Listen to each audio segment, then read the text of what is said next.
Augusto Guerrero, uno de los productores de la televisión dominicana de mayor prestigio, murió el pasado martes a los 76 años de edad. Augusto Guerrero desarrolló sus principales proyectos televisivos en Colorvisión, sobre todo en el show del mediodía, y en palabras del director del Canal 9, Ángel Laureano, Augusto significa Colorvisión. El productor de televisión se encontraba ingresado en la clínica Corazones Unidos desde que fue llevado al centro médico el pasado 16 de este mes. Al centro médico llegó aquejado de problemas respiratorios y con presión arterial elevada, y días después se estableció que estaba positivo para la COVID-19. Guerrero deja dos hijos, Tuto y Mariela, así como 1 millón de reconocimientos como figura clave en la producción de la televisión de entretenimiento en República Dominicana. En la Navidad de 1984, a Augusto Guerrero se le escapó a la muerte cuando a principios de diciembre de ese año sufrió un accidente automovilístico en la avenida Bolívar alrededor de las 3:30 de la madrugada. La prensa de la época publicaba que tuvo que esperar una ambulancia durante 25 minutos porque muchos transeúntes no se atrevían a auxiliarlo debido a la complejidad que aún implica llevar un accidentado a un centro de salud. Un hombre de origen hindú lo auxilió y fue llevado al hospital Darío Contreras. Sus primeros contactos con los medios de comunicación sucedieron en el periódico Listín Diario, en donde entró a trabajar primero como corrector de prueba y luego como corrector de estilo. Trabajando en el Listín, escribió un artículo en el que daba cuenta que Freddy Verascoico le entregaba una medalla al Papa Pablo VI. Es por este escrito que Verascoico lo invita a ser parte de su equipo para que trabajara en El Gordo de la Semana en 1973, cuando éste iniciaba por Radio Televisión Dominicana. Guerrero aprendió la mayoría de los oficios en la televisión, desde hacer escenografía, camarógrafo, asistente de productor, hasta que se convirtió en uno de los productores de mayor conocimiento de la televisión dominicana, realizando exitosos espacios como El Show del Mediodía, Otra vez con Jackie, Cuentos y Cantos, Los años dorados del Show del Mediodía. Guerrero fue vital para la difusión de la música y la cultura dominicana, cultivando amistades con artistas locales y extranjeros, entre quienes se cuenta a Rafael de España, quien es el padrino de su hijo Tuto. Con su muerte el pasado martes, a la edad de 76 años, se queda la memoria de un hombre querido y admirado por la clase artística que descollaba en los 80, aún más respetado por sus aportes como uno de los hacedores más prolíficos de la televisión dominicana. El cuerpo de Augusto Guerrero fue expuesto en la funeraria Blandino y su sepelio fue realizado en el cementerio Jardín Memorial.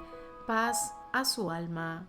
Bueno, señores, iniciamos con esta nota de condolencia por la partida de un hombre clave de la televisión dominicana, la de Augusto Guerrero. Esta muerte es para la televisión lo que fue para la radio el fallecimiento de Willy Rodríguez o de Teo Veras. Así es que nuestras condolencias a toda la familia de Augusto Guerrero, a todos sus amigos, a toda la gente que le conoció y le quiso muchísimo. También, pues, Arely Reynoso, que es la madre de Al Horford, el abuelo de Al Horford, falleció esta semana. El señor José Reynoso, que también era deportista, beisbolista, una persona muy querida en Puerto Plata. Nos unimos a este duelo de esta familia. Lamentamos también lo que ocurrió con el destacadísimo actor estadounidense, Ray Liotta, que murió en la República Dominicana, probablemente de un evento cardiovascular. Me imagino que se le practicará una autopsia.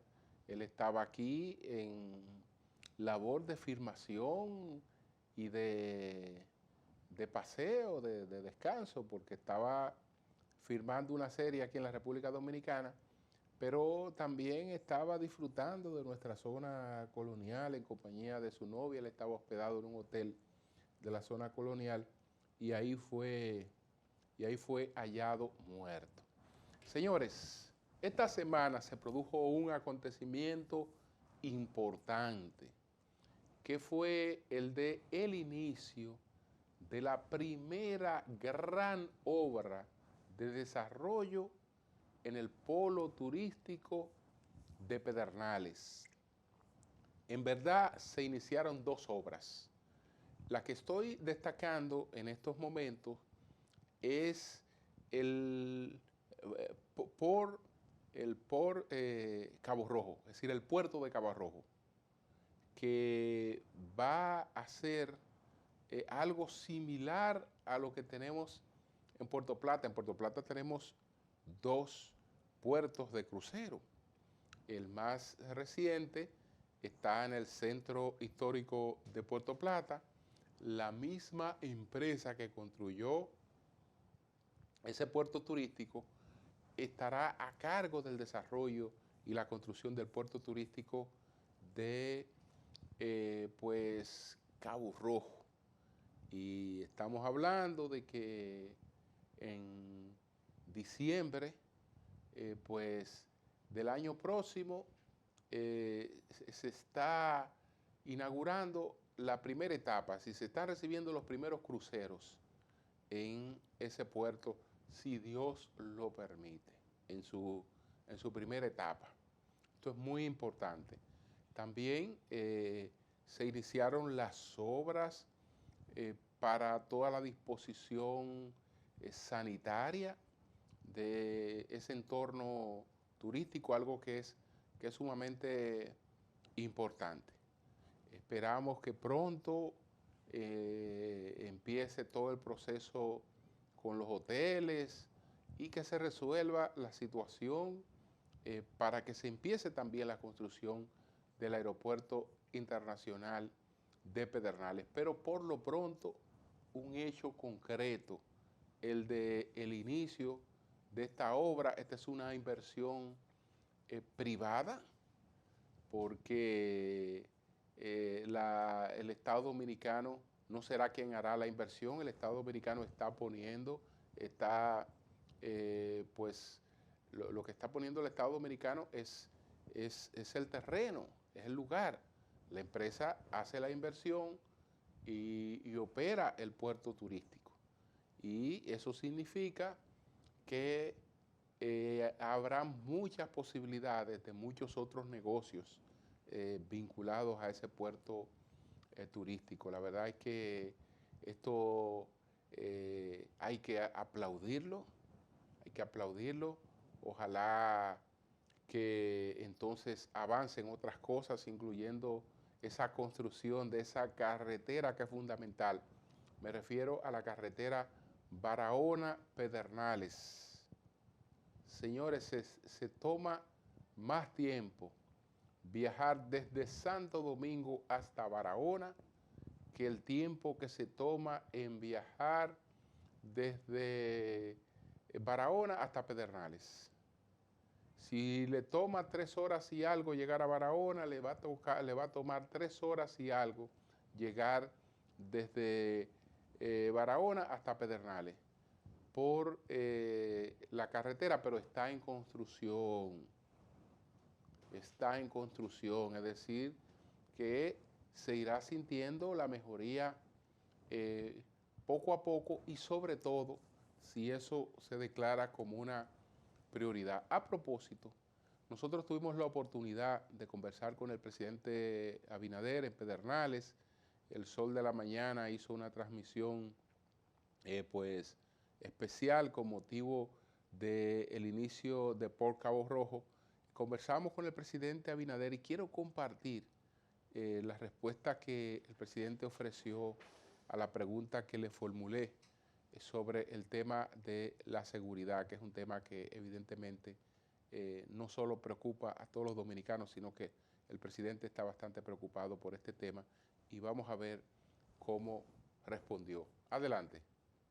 Mira, nosotros estamos muy preocupados, pero también ocupados por este tipo de incidentes, que como leía en uno de los periódicos, es recurrente.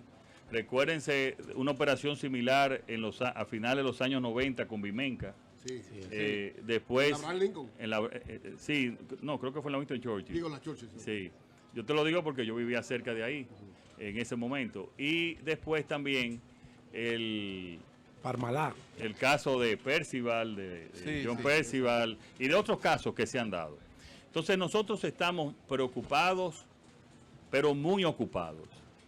Cada día, cada semana ustedes van a ver lo que nosotros estamos haciendo para agregar seguridad al país. Y yo lo repetí y lo repito, lo repetí hace casi un año, hace unos 10 o 11 meses. Antes de ustedes ver mejoría, la situación puede ponerse peor. Porque hay mucha gente que no quiere una verdadera reforma total en la Policía Nacional. Y nosotros, yo le quiero decir, que pase lo que pase, yo estoy comprometido y no voy a dar un solo paso atrás para reformar definitivamente la Policía Nacional. Fíjense cómo hemos logrado que la DNCD, los mayores incautaciones de droga hayan sido realizados en estos 2 años. Más que en los últimos 7 años, más que en los últimos 10 años. Pregúntenle a la DEA. Hoy hemos decapitado los principales narcotraficantes del país. Otra cosa es el microtráfico, que es un tema diferente, ustedes lo saben. Sí. Una cosa es el narcotráfico y otra es el microtráfico, y ahora también vamos a entrar en el tema del microtráfico. Todo esto necesita adaptación y recursos. Por ejemplo, nosotros tenemos unos 1000 policías en entrenamiento, que lo vamos a hacer por 1 año. Antes eran 3 meses. Pero tenemos que educarlos bien, tenemos que educarlos en derechos humanos, tenemos que educarlos en respeto a la ciudadanía, tenemos que educarlos en investigación. No pasar por ahí, ponerle un uniforme y enseñarlos a marchar.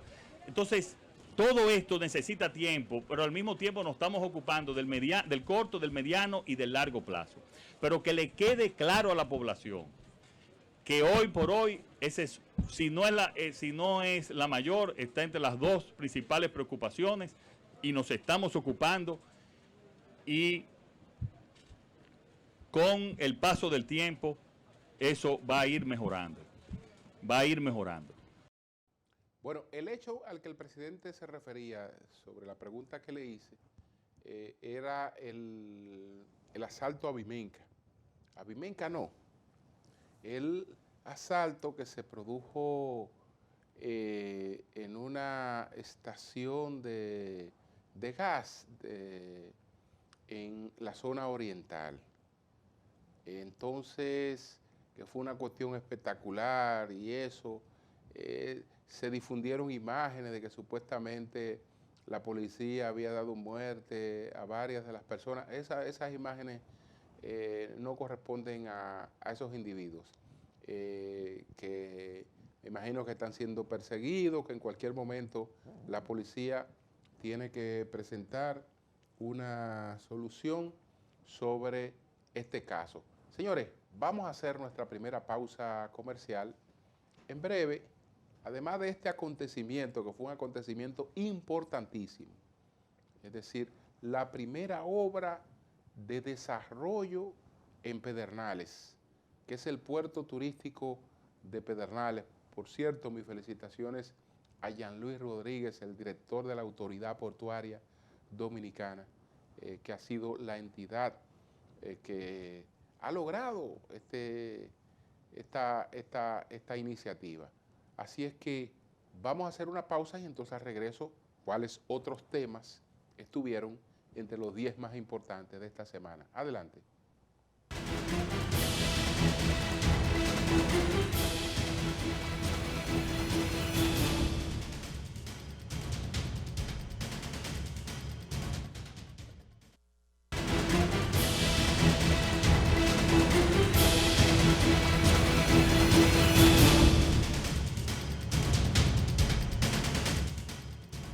Bueno, señores, más que a las madres, me dirijo a los hijos.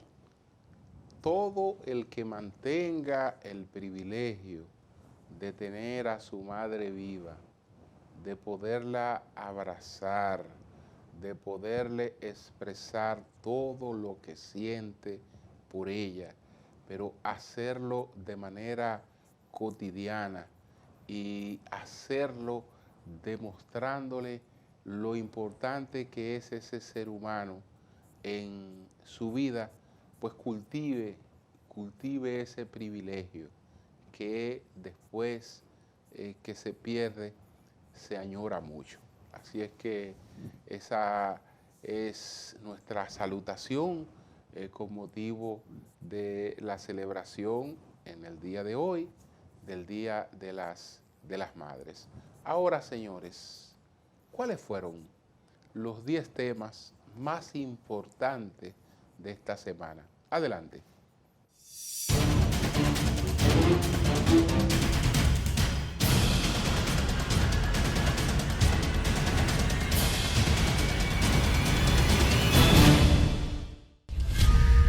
El presidente de la República, Luis Abinader, dijo que una estrategia acertada para recuperación del turismo, combinada con un esfuerzo consistente para cuidar la salud de la gente, es la clave de la recuperación de la economía en República Dominicana. Abinader manifestó que esa es la razón por la que los organismos internacionales que se ocupan del turismo, la salud y la economía nos presentan como un país que ha tenido éxito en enfrentar la crisis provocada por la pandemia. El mandatario hizo este enfoque en una exposición en la que explicó esas estrategias y sus resultados al participar en el panel Repensar y Revitalizar los Viajes y el Turismo, realizado en el Foro Económico Mundial que anualmente se realiza en Suiza. Expuso que consciente de que el turismo aporta más del 20% del Producto Interno Bruto y alrededor del 20% del empleo, y analizando la dinámica económica, sabíamos que nuestra economía no se pondría en marcha si no se recuperaba el turismo. En su breve relato, Abinader se centró en la estrategia para el turismo y detalló que para entender cómo proceder, se hicieron encuestas y grupos focales en Estados Unidos, el principal mercado emisor que comenzaba a abrirse. En tanto, durante su intervención en la Asamblea Mundial de la Salud, el presidente Abinader sustentó el éxito de la República Dominicana en el combate del COVID-19 a que se combinaron oportuna y estratégicamente acciones para garantizar la salud de la población, la recuperación de la economía, el turismo y el abastecimiento de alimentos. Durante su participación, el presidente agregó que al llegar al gobierno en medio de la pandemia, en su punto más alto, con un sistema de salud colapsado, su primera acción fue disponer el aumento de la cantidad de camas, especialmente de UCI, por lo que en 3 meses fueron duplicadas. Dijo que el sector privado realizó el primer aporte de vacunas al Estado Dominicano para luego reabrir los hoteles que se encontraban cerrados en un 90%. Asimismo, reportó que hasta hoy han administrado más de 15 millones de vacunas en el ámbito nacional, garantizando el esquema de vacunación de 2 dosis en casi 6 millones de personas, de una población inicial objetivo de 7.8 millones. El mandatario mostró que el buen manejo de la emergencia sanitaria ha permitido ir recuperando la economía a un ritmo muy alto.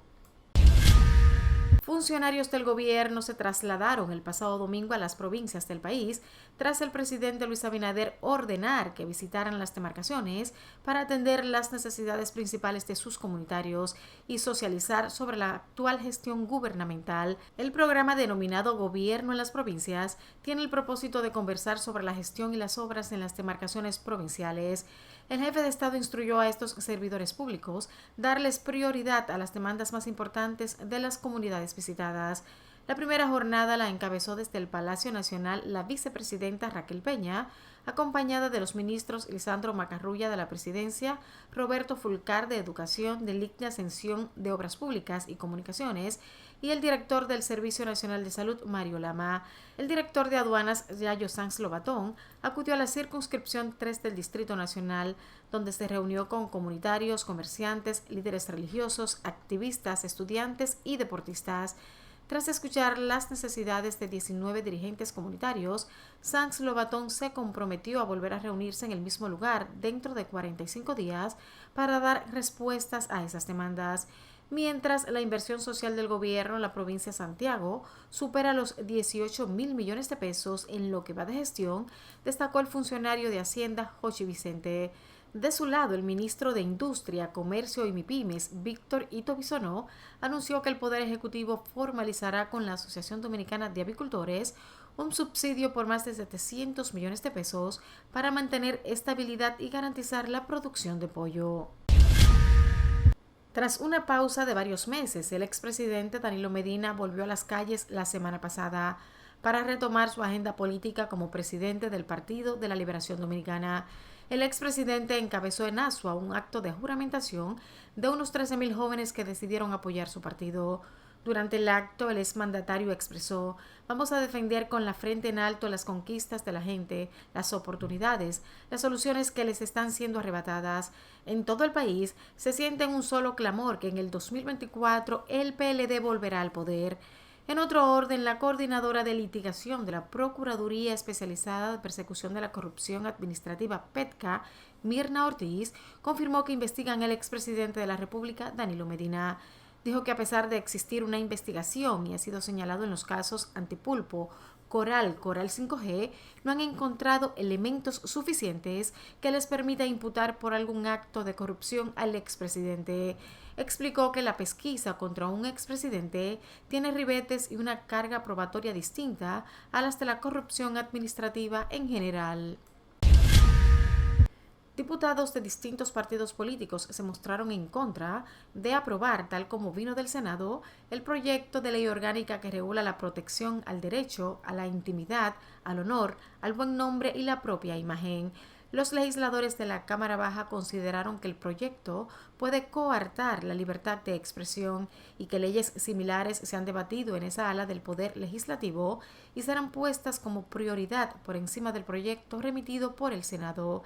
El diputado de la Fuerza del Pueblo, Aquilino Serrata, quien es miembro de la Comisión de Medios de Comunicación, indicó que si el proyecto establece algún mecanismo para coartar la libertad de expresión, esto sería un retroceso y que lo recomendable es fundirlo con una iniciativa similar en la Cámara de Diputados. Por otro lado, Víctor Suárez, diputado del Partido de la Liberación Dominicana, señaló que hay un problema de comunicación entre ambas cámaras legislativas y que estos proyectos se deben tratar entre todos los legisladores. En el caso de Amado Díaz, diputado oficialista, dijo entender la irritación que ha traído el proyecto, pero alegó que desde la Cámara de Diputados tomarán la decisión que más convenga. La Policía Nacional informó que profundiza su investigación del asalto en una estación de expendio de gas licuado de petróleo, GLP, que ocurrió en el sector Los Mameyes, Santo Domingo Este. Sin embargo, la entidad castrense indicó que todavía no pueden ofrecer más información sobre el caso, puesto que este se encuentra en fase de investigación, aunque sí adelantó que están llevando a cabo un análisis balístico de casquillos encontrados en la escena del crimen y de los videos del robo. El vocero de la institución, Diego Pesqueira, afirmó que el objetivo del asalto era un camión de valores de la empresa Dominican Watchman y que el incidente se registró el sábado. De acuerdo con el vocero, del camión se retiraron varias valijas, así como 2 armas de fuego, una arrebatada a personal de la estación y la otra era propiedad de un ciudadano que fue despojado mientras echaba aire a las gomas de su automóvil en el lugar. No obstante, el incidente fue grabado por la cámara de seguridad del establecimiento, como los asaltantes ataviados con pasamontañas cometieron el delito. En el audiovisual se puede constatar cómo estos llegan en la camioneta, el conductor permanece en ella y bajan 5 hombres con armas largas y cortas.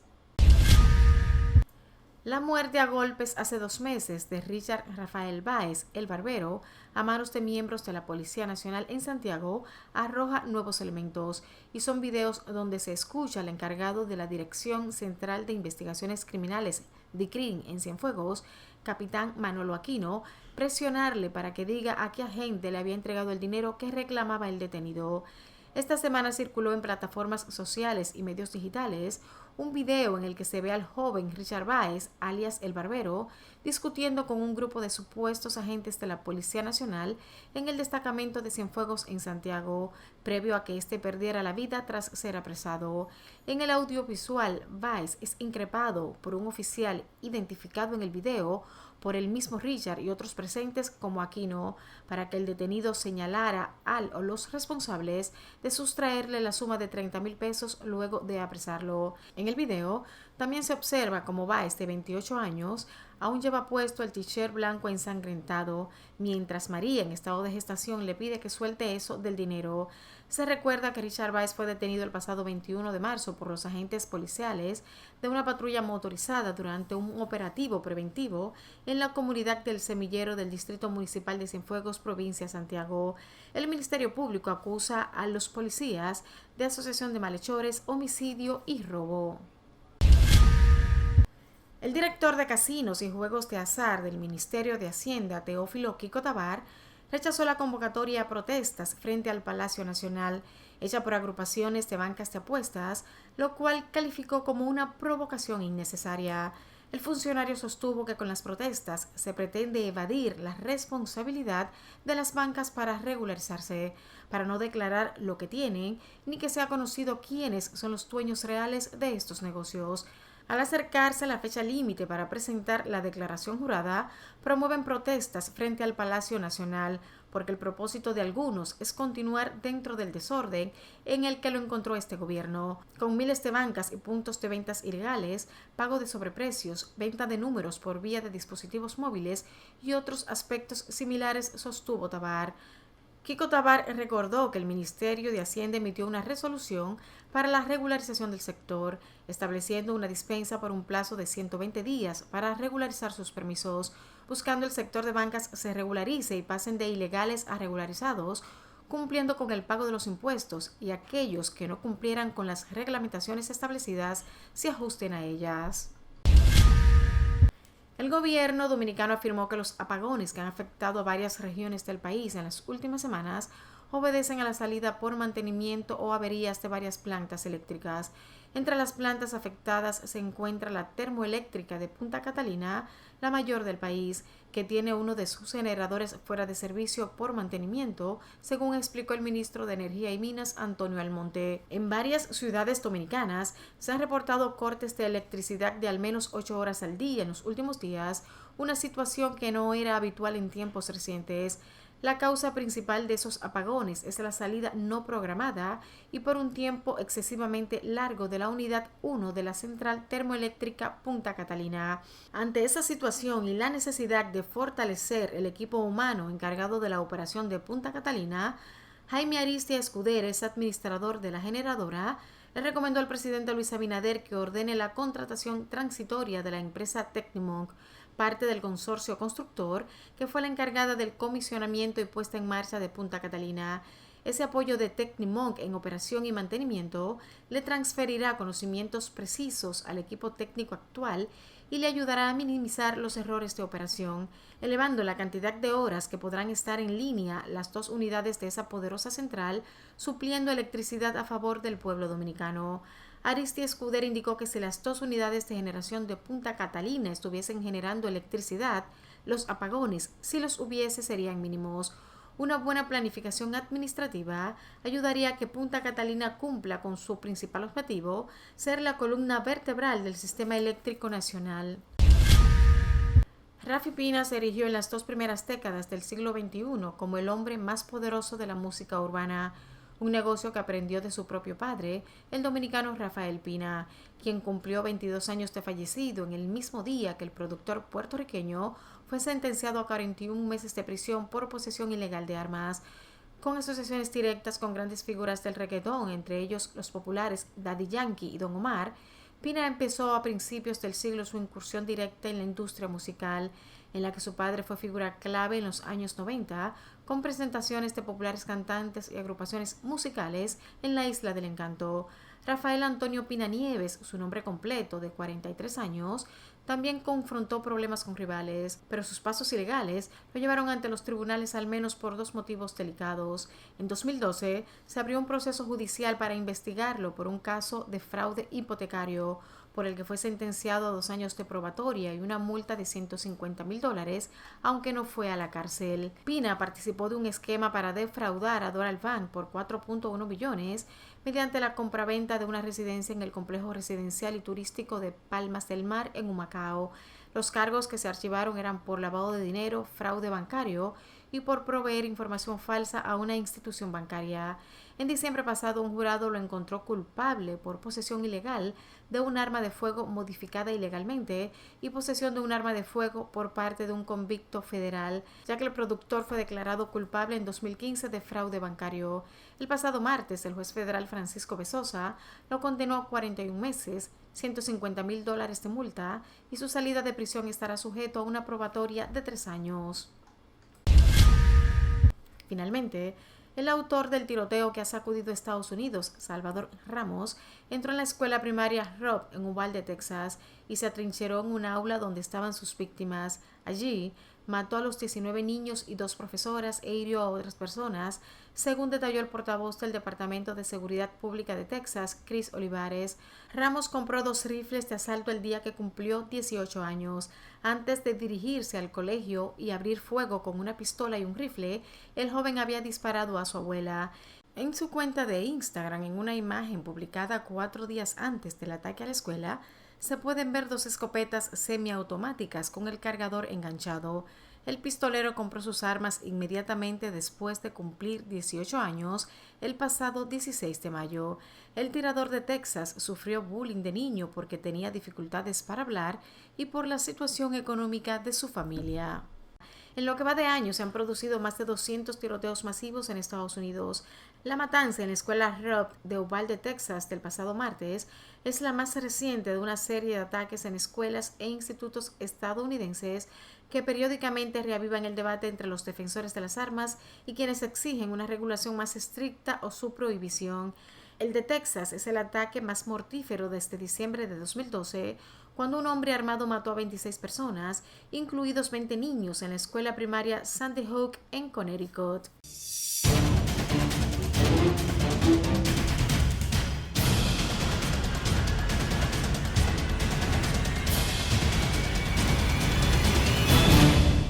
Bien, vamos a una pausa, retornamos en breve.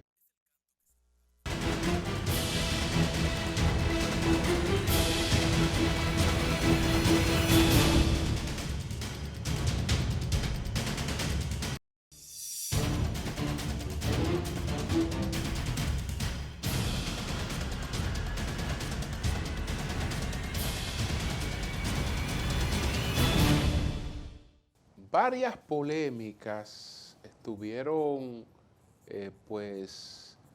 con muchos comentarios esta semana.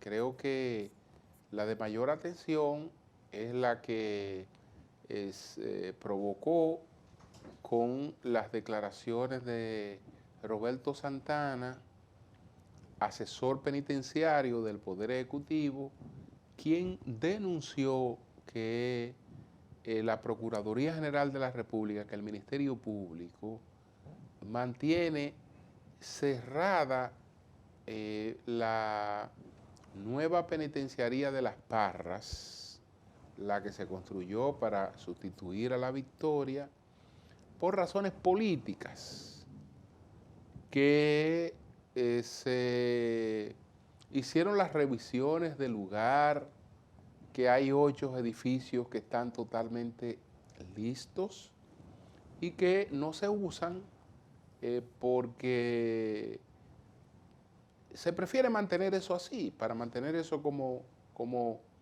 un expediente. Doña Miriam respondió diciendo que lo que pasa es que hay que esperar una bendita auditoría de la Cámara de Cuentas para empezar a usar esa penitenciaría, y que hasta que esa auditoría no se produzca, pues no se va a usar esa penitenciaría. La verdad es que ha habido mucha deficiencia en eso, porque una auditoría de una obra es algo que se hace con mucha facilidad. Señores, hay empresas supervisoras que se dedican a eso y te pueden hacer una evaluación pormenorizada de una obra. Pero también está el CODIA, que es asesor del Estado en esa materia. Y en poco tiempo se determina realmente cuál es la situación de una obra. si está terminada, si le falta, si la calidad de la construcción es apropiada, si se construyó lo que se contrató. Todo eso se establece con suma facilidad. No hay que esperar añales para una cosa como esa, a menos que, bueno, se mantiene eso así para mantener un expediente. Jean Alain Rodríguez ha sido apresado y está bajo llaves, entre otras cosas, porque se dice que ahí hubo una sobrevaluación y vicios de construcción en esa obra. Pero qué extraño, porque si en una obra hay vicios de construcción, todo empieza por quien construye la obra. Si en una obra hay sobrevaluación, nada más puede sobrevaluar la obra quien la construye, que puede hacer eso. Tiene otras complicidades, pero tiene que hacerla. Es decir, no la puede hacer el que ordena la obra, en este caso.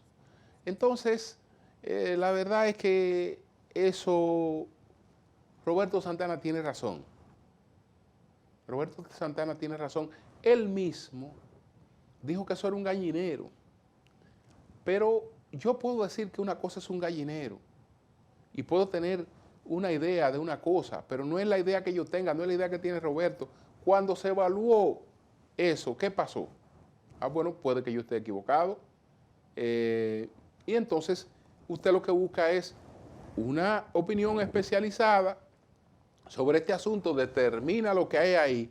Si lo que hay ahí amerita justicia, pues continúe con la justicia, pero mientras tanto no podemos tener una cosa como esa paralizada y ahora en menos con esta situación que se ha dado. Pero si se usa esa penitenciaría, si se demuestra que lo que se dijo era falso, entonces ya sabemos que se cae un expediente.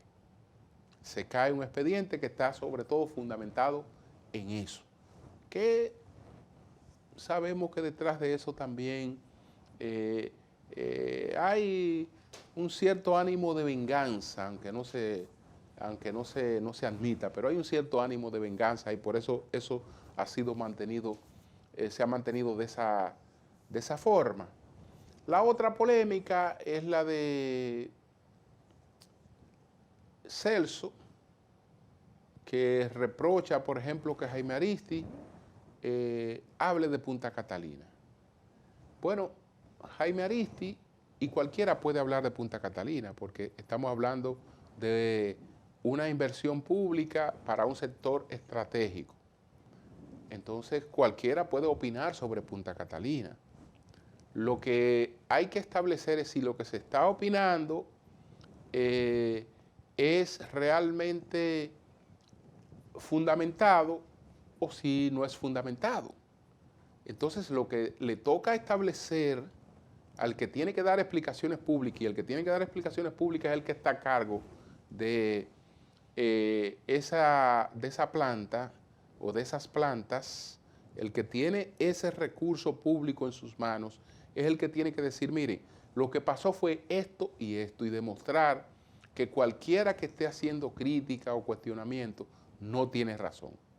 Pero desviar el debate hacia cuestiones de tipo personal, eso no aporta absolutamente nada. La verdad es que la planta está fuera de servicio y la verdad es que es evidente que hubo una mala operación de esa planta que la ha dejado fuera de servicio por varios meses. Y aquí vengo. Bueno, que fulano dirigió esto y cobraba tanto. Lo importante no es lo que una persona esté cobrando. Lo importante es la eficiencia que tenga al frente de las funciones que tiene. Yo no hago nada con uno que cobre poco y ponga al país a perder millones de pesos y hasta de dólares con una mala operación de una planta, por ejemplo, y ponga a los usuarios del servicio también a pagar las consecuencias de eso. Entonces, hablemos con claridad de qué es lo que pasa con eso y busquemos soluciones reales al tema de la industria eléctrica. Tenemos que crear más generación, tenemos que tener más eficiencia en cuanto a las cobranzas, más transparencia en una serie de cosas. Por eso tenemos un pacto eléctrico al que deberíamos apelar para que este no sea un tema politizado. Vamos a una pausa, señores. Retornamos en breve.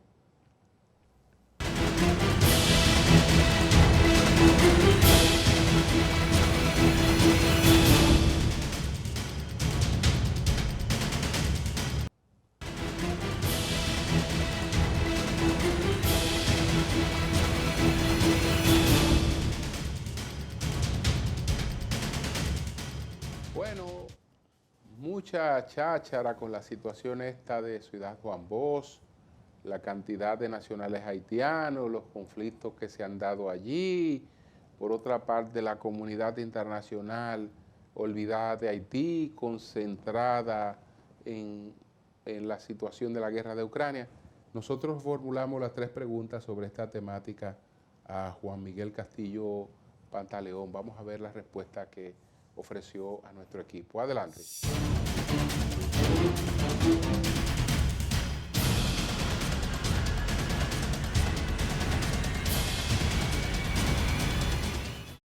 ¿Qué opina de los conflictos que se han presentado con nacionales haitianos en la ciudad Juan Bosch y de las denuncias de que supuestamente migración y dominicanos que han protestado están violando los derechos humanos?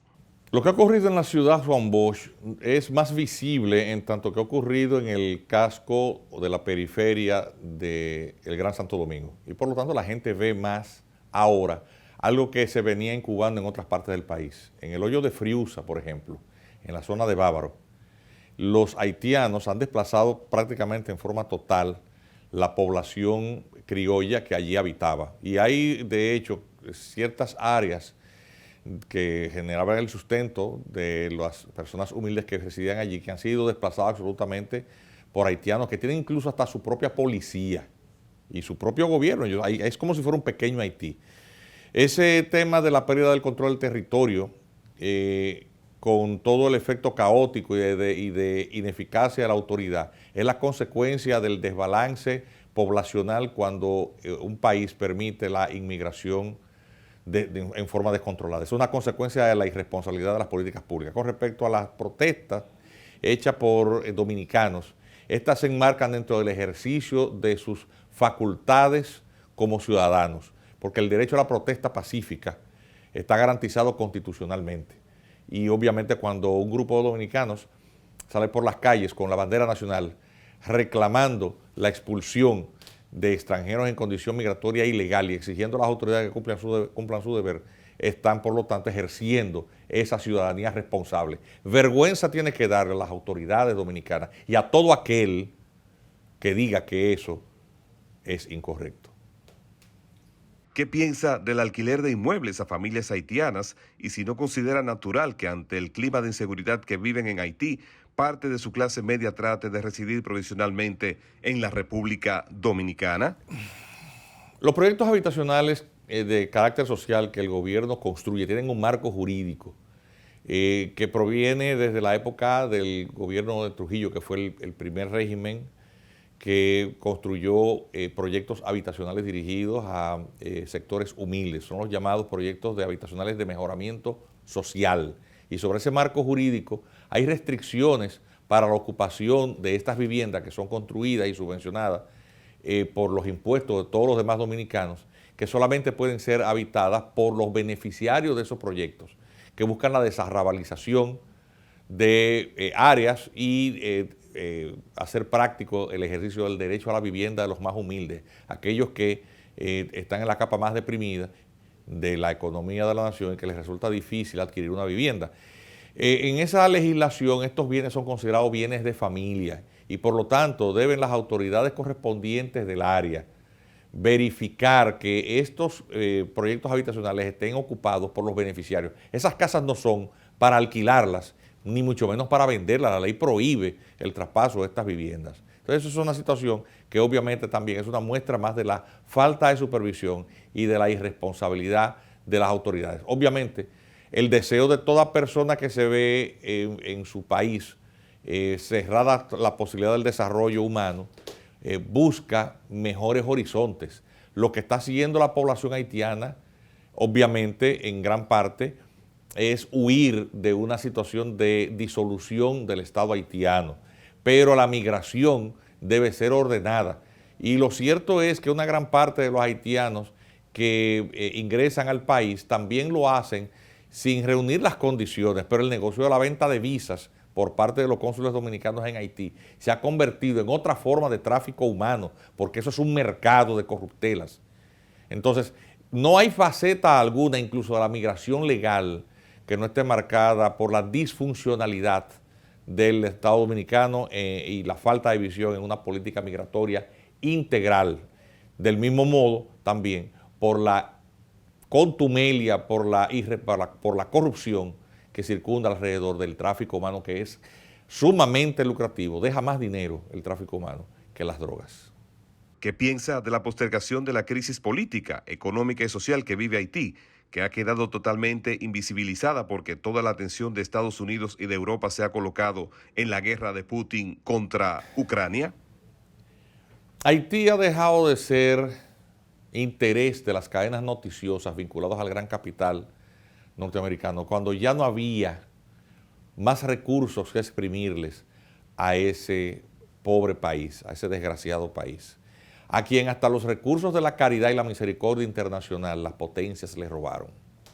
Lo que hicieron los organismos multilaterales, canibalizando los recursos dirigidos a aliviar la crisis humanitaria generada después del terremoto del año 2010, es la mejor muestra del cinismo y la hipocresía de la comunidad internacional.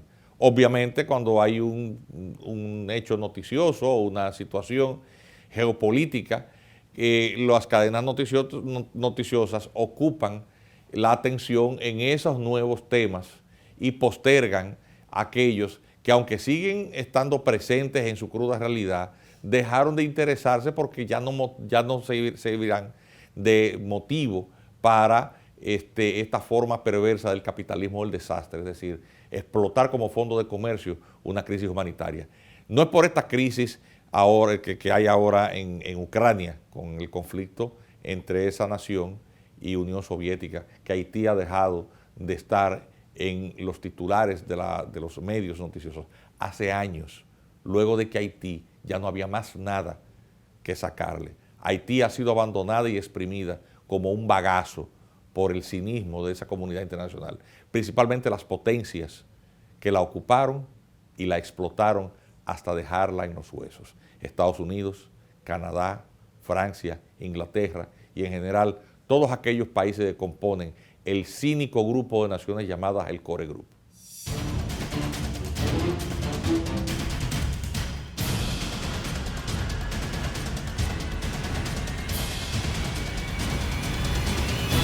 Vamos a una pausa, retornamos en breve.